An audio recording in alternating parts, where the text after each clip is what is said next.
diskarte, yung mga malulupit. Dami nakapatong. Walang vibration.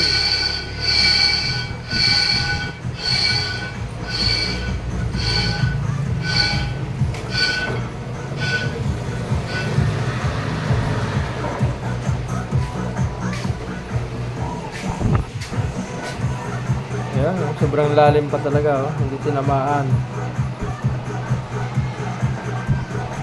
Masyadong malalim yung tama ng ulo.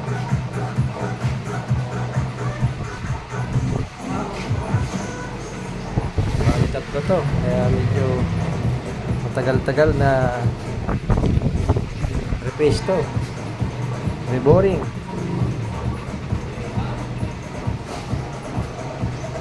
Follow na lang and pa-share kung nagustuhan nyo ang video natin, mga bossing, mga kabakal. Yan, shout out sa inyo, mabuhay kayong lahat. Saan man kayong panig ng mundo, sa mga OFW, mga kabayan, natin dyan, mga masinis. Shout out sa inyo. Lumalaban ng patas kahit mahirap ang trabaho.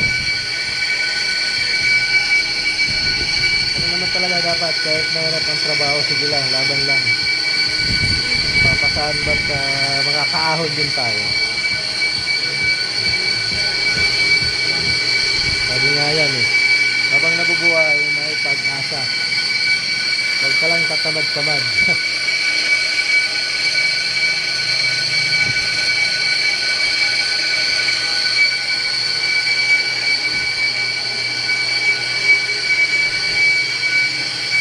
Open ang shop, let's go.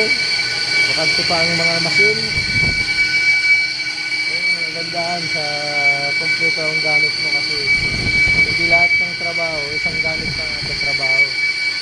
Marami pa rin trabaho hindi kaya ng lift machine. Meron na ng trabaho ng milling hindi kaya ng lift machine. Diba? Kaya dapat kompleto ang gamit. Pinakamaganda. Ito nga, tingnan nyo. Kasabit na yan, oh. Ginawasan lang ang torno para mapaikot. Pero matagal ko na yan ginawa. Siguro mga 2 years, 3 years ago na. Kasi 2000 na ata ito dumating eh. Oh, 2020.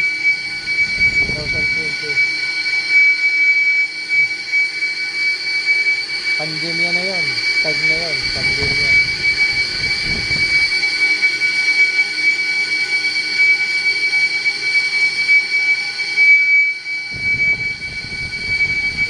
Japan, kahit akala mo papago-pago lang pero walang ingay yan, walang ingay sa loob. Kaya plano ko itong tornong to taasan. Ito, tataasan ko lahat para nang salang yung mas malaki. Yung gusto kong may salang dito yung kabayo, yung premium, yung pinaglalagyan ng bogie bushing,